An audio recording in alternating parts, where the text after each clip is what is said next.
Welcome back to Dielectric Videos. On today's episode, we're going to be talking about power quality, specifically power quality in AC systems and its effect on switched mode power supplies like the ones you might find in computers or laptop chargers or phone chargers. Now, the first thing I'm going to go over are some of the causes for low power quality. Now, today I'm only going to be discussing the effects on single-phase power in terms of voltage and the voltage waveform. I'm not going to be discussing power factor or three-phase power quality issues, which power factor I've already done a video, and three-phase power deserves an entire discussion in its own right. So in terms of this single-phase power, 6 main issues that I've highlighted here and shown some example hand-sketched waveforms for are as follows. One issue is shifting frequency, where the actual period of oscillation or frequency of the output voltage changes with respect to time. And this can result in problems for some devices, particularly devices which rely on the AC frequency to operate at a specific speed, like induction motors, synchronous motors, and other similar devices.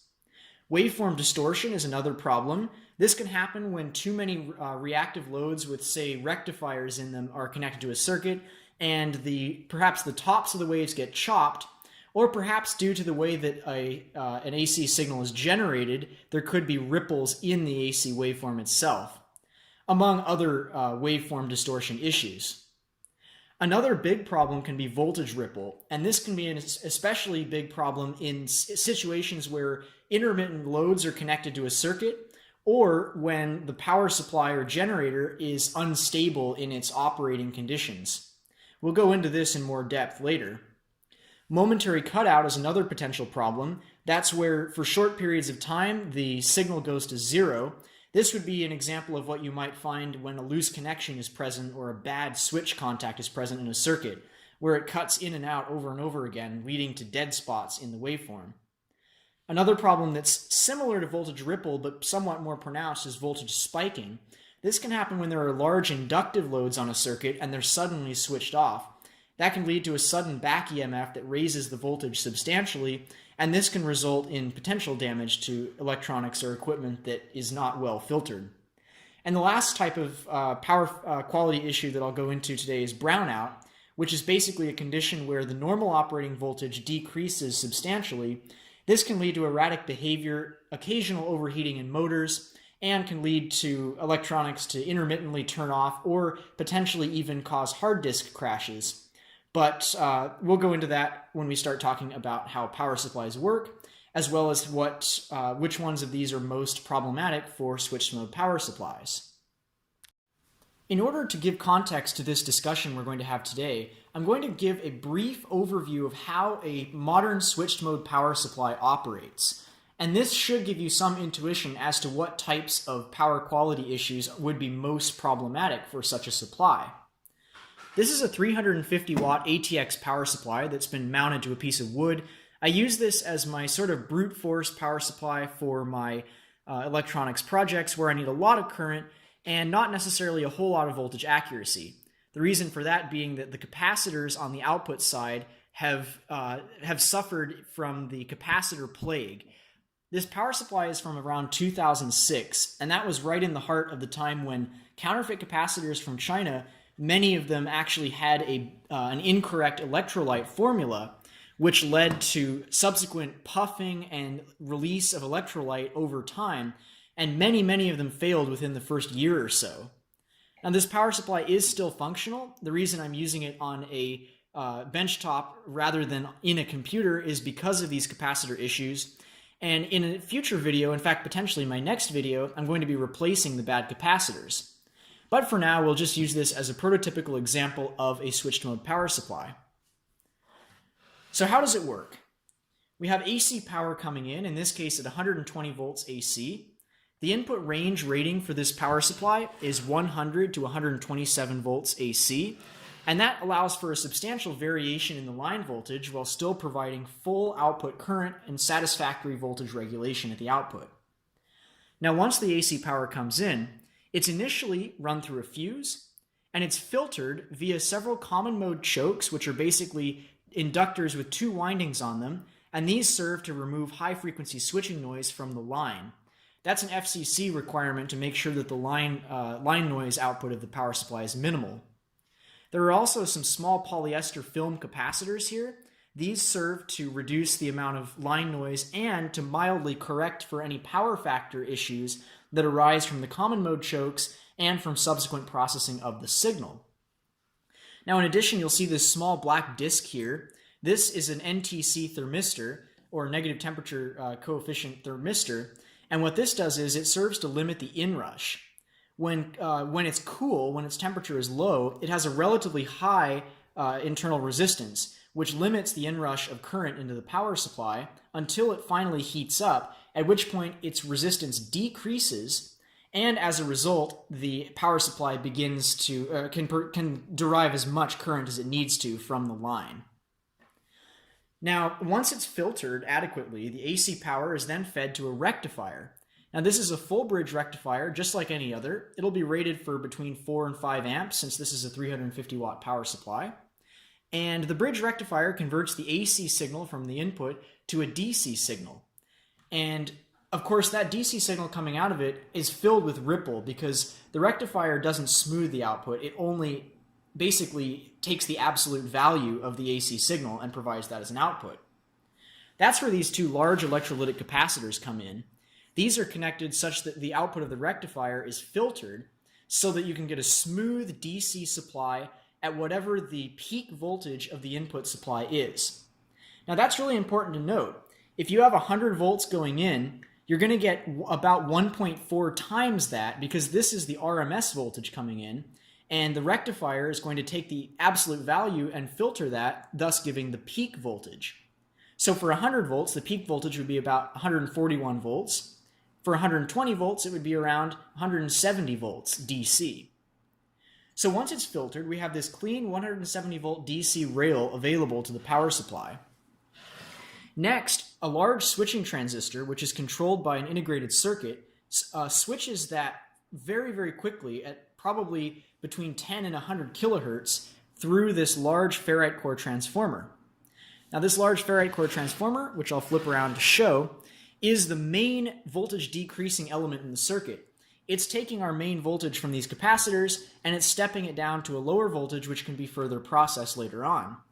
Now, since this is a ferrite core transformer, it operates best at very high frequencies, which is why we have that fast switching MOSFET under this heatsink, and it also can be much smaller for an equivalent size. If this were an iron core transformer, to provide 350 watts, it would have to be probably as big as this entire power supply, and of course it would weigh probably 100 times as much as it. So that's the advantage of using fast switching in switch-mode power supplies. An additional huge advantage that's going to be very relevant in our discussion of power quality is that switch-mode power supplies can utilize negative feedback, or rather just feedback in general, via these devices, these little boxes here. Let me zoom that in. These little boxes are called opto-isolators. They're effectively a light-emitting diode, an LED, inside a package with a phototransistor, and it allows for electrical galvanic isolation between the two sides, but allows information to be communicated across between the secondary side and the primary side. Now, what those do is there's a chip on this other side that measures the DC voltage at the output, and it then tells that opto-isolator whether to turn on or off depending on that voltage. And what that does is it tells the IC over here to switch this MOSFET with a greater or lesser duty cycle.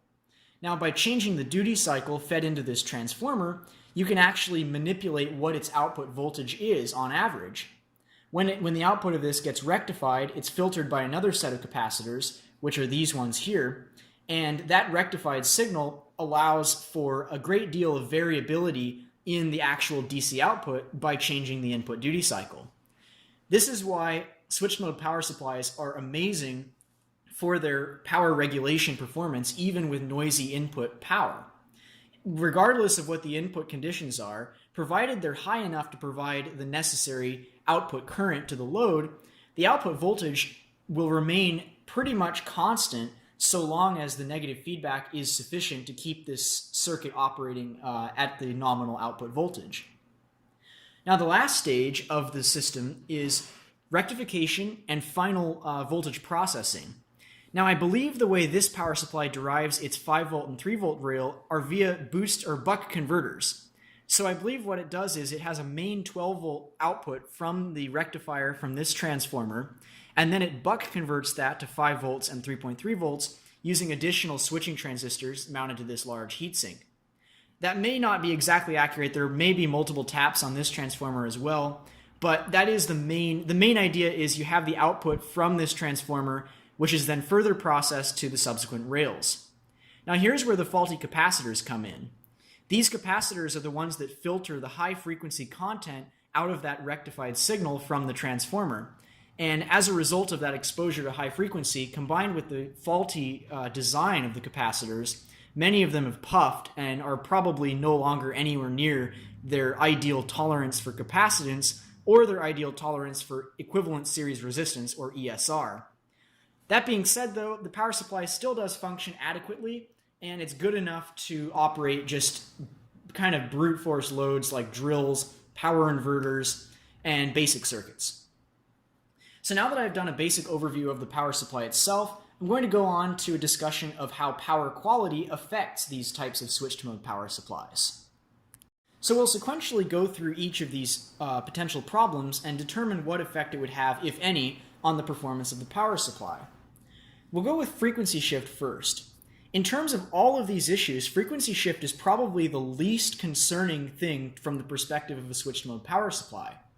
Because the input is rectified and filtered by these large capacitors, the line frequency going in really is not that important.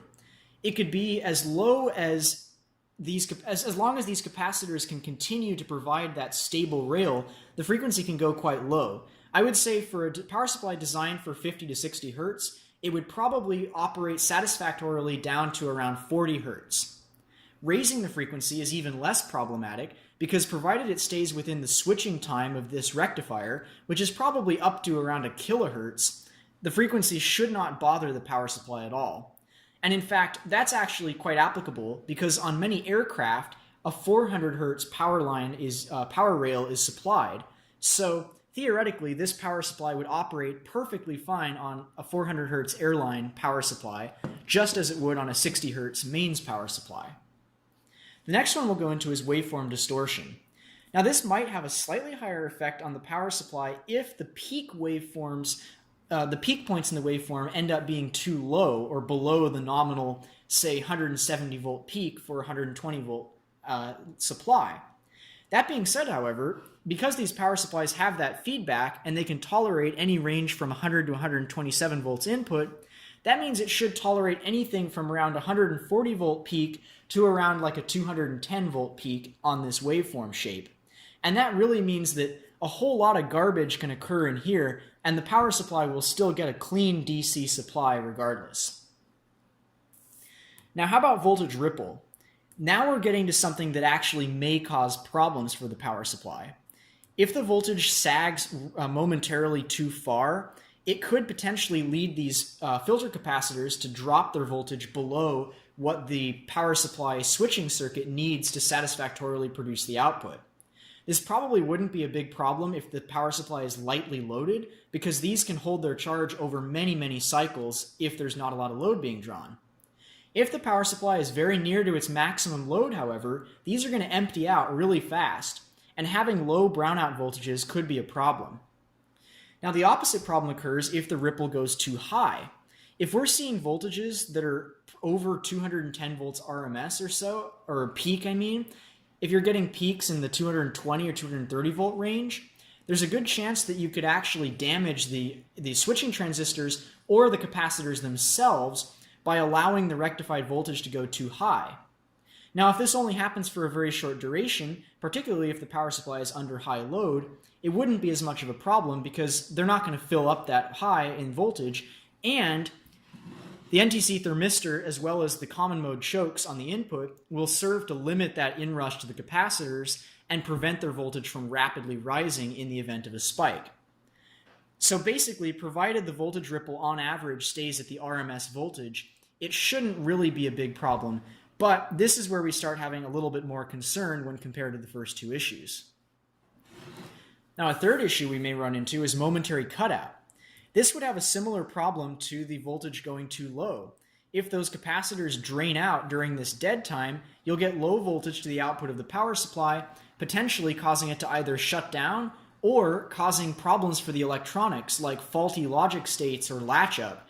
Although in modern systems this would be relatively unlikely because there are so many watchdog circuits between the power supply and the actual electronic loads that pretty much everything should be taken care of even in the event of a brownout or cutout condition.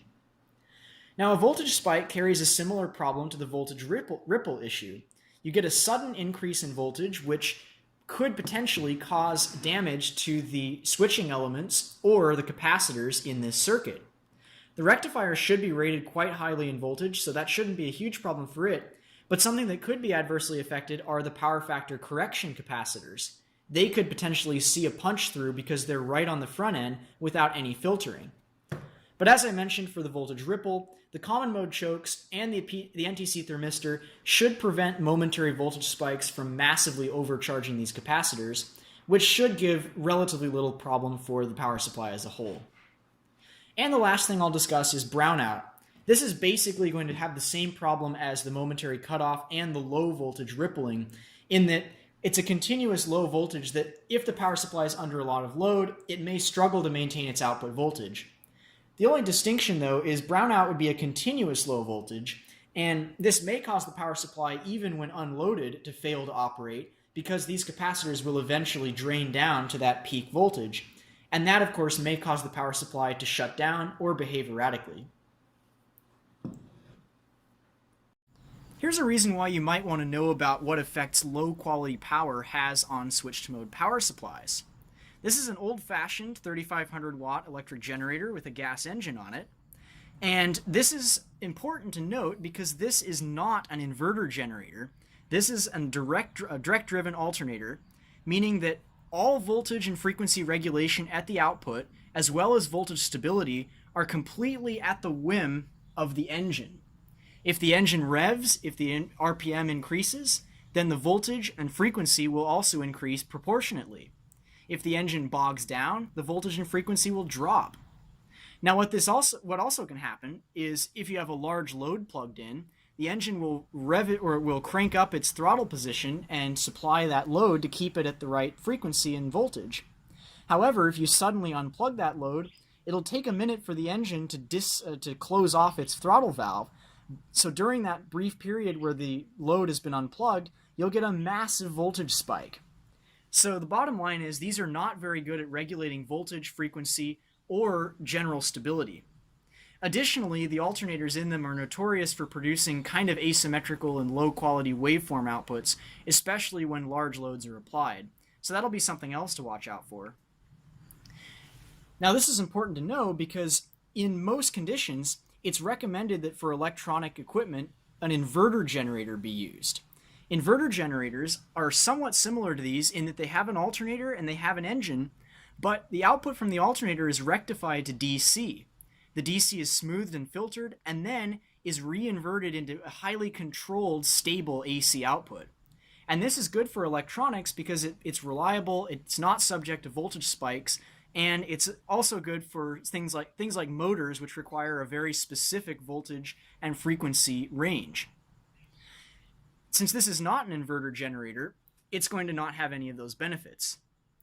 Now, before I tell you why you can use this with switched mode power supplies, let me first just say that all of this is from my own experience and based on my own opinions and my own research, and should not be taken as an absolute guarantee that a low-quality old generator will not damage your high-end equipment. If you're going to plug high-end equipment into an older generator or any non-inverter generator, you're doing so at your own risk, and there is always the possibility that the poor quality power will cause problems. But it's my opinion that these types of generators can be used safely with sensitive electronics equipment, and you can get satisfactory results without substantial reductions in lifespan of the equipment as well. I'll tell you now what the problems are with these generators specifically in terms of the actual operation, and I'll tell you what effects that will have on switched mode power supplies. This is where all the speed regulation on this engine, and therefore the voltage and frequency regulation on the generator, is done. This governor control is controlled by a mechanism inside the engine, and it's designed to set the carburetor's throttle valve such that the output shaft speed will be set to a specific value. In the case of this alternator, the nominal operating frequency or shaft speed is 3600 RPM.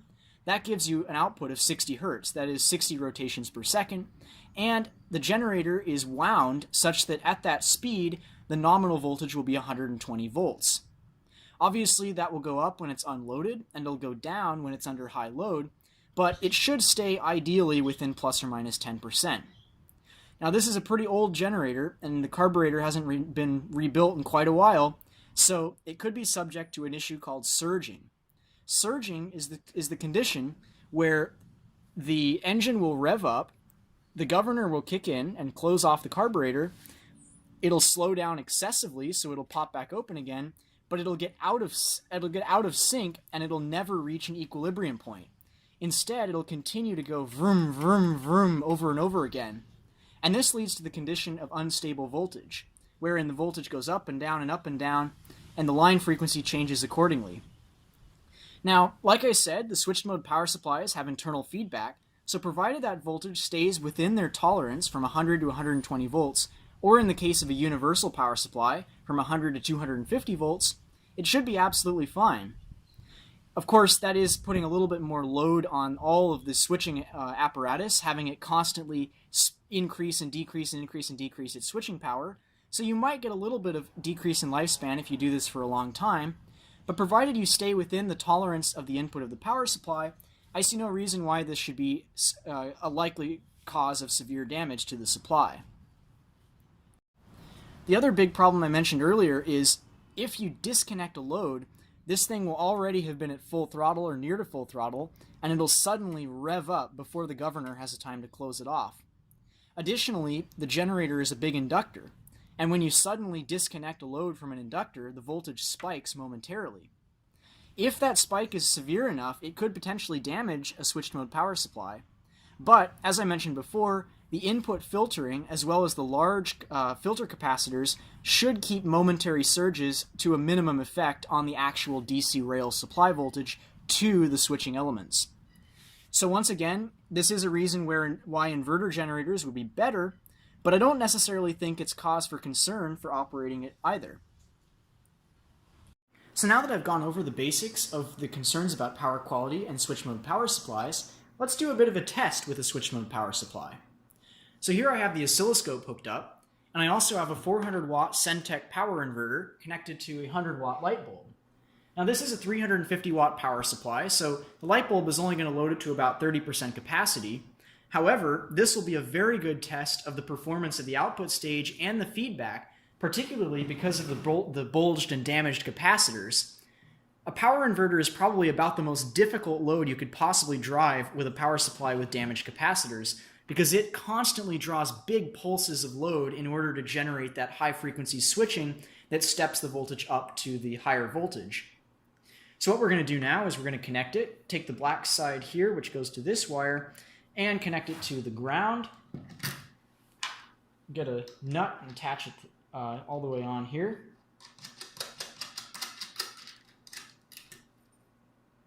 And we'll attach the positive to the plus 12 volt supply with another nut.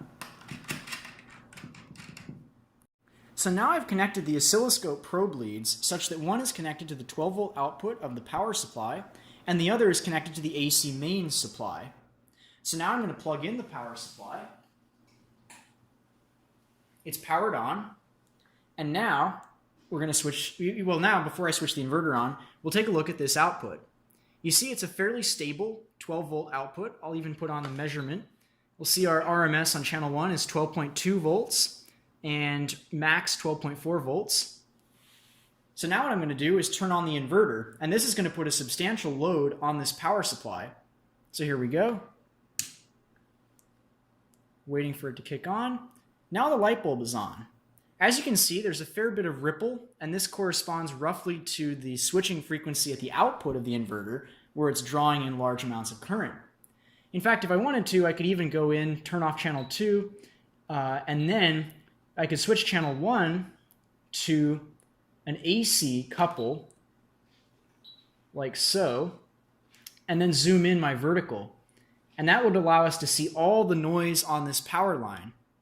This is obviously reflective of the bad capacitors on this power supply, because we're getting all this ripple at the output as a result of the capacitors having a hard time maintaining that stable output.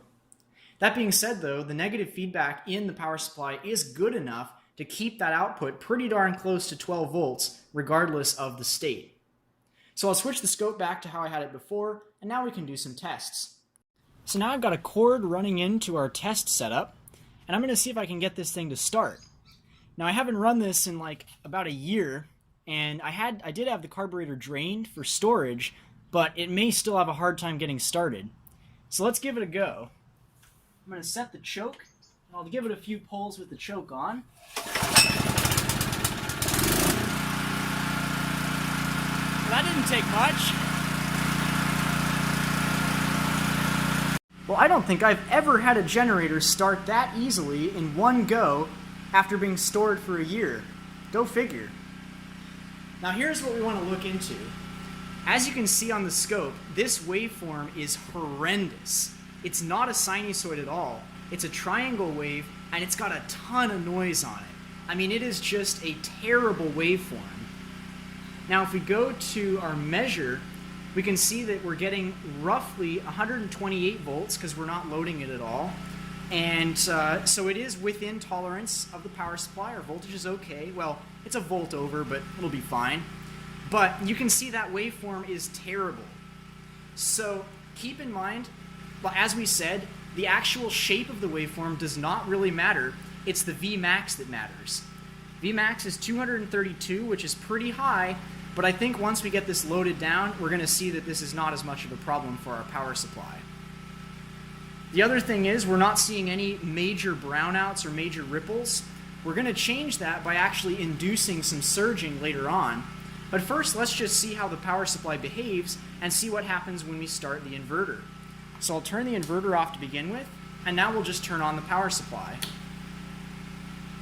Our rail is right up at 12.2, very stable. We'll turn on the inverter. And our light bulb is on. As you can see, though, the waveform has changed dramatically.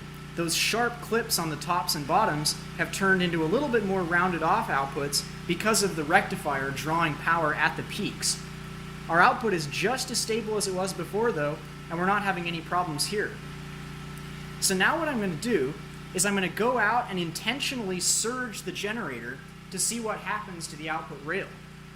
Now, in order for us to see the effects, I'm going to change the time base so that it paints across the screen. Now remember, when you see that voltage drop, and I'll turn off the measure here, when you see this thing get smaller, that means the input voltage has dropped. And when you see it get bigger, it means the input voltage has risen.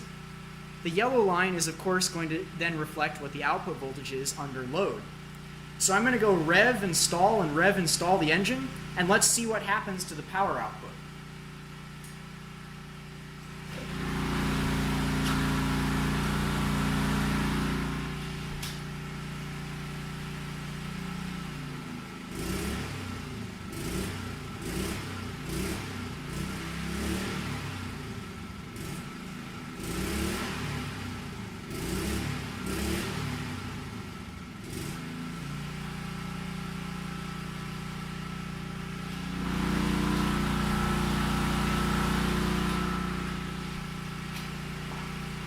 Now, I was keeping a pretty keen eye on it from outside, and that output voltage looked pretty darn stable. I mean, we revved that thing way up and down, and that yellow line stayed right where it was. So as you can see, even with a badly surging generator, you're still going to get reasonable performance out of even a mediocre kind of damaged bad capacitor power supply. Here's another thing I'd like to try. I've got a hairdryer connected to the generator right now. I'm going to go disconnect it and see how much the voltage spikes and see if it damages the power supply at all. So I'll be right back.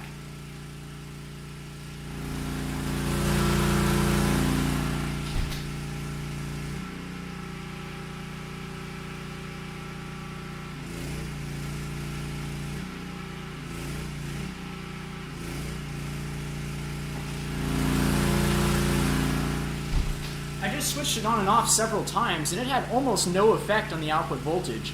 No spiking or any severe surging whatsoever. So that is, of course, the big question. Can you run switched mode power supplies on non-inverter generators? And although, of course, I have to tell you for my own liability's sake that you shouldn't do that, and it's probably not a good idea, you'd be doing so at your own risk, my opinion and my anecdotal experience is that it will work just fine. So hopefully you learned a little bit about generators, about power quality, and about how switched mode power supplies work. I'll see you on the next video. Thanks for watching.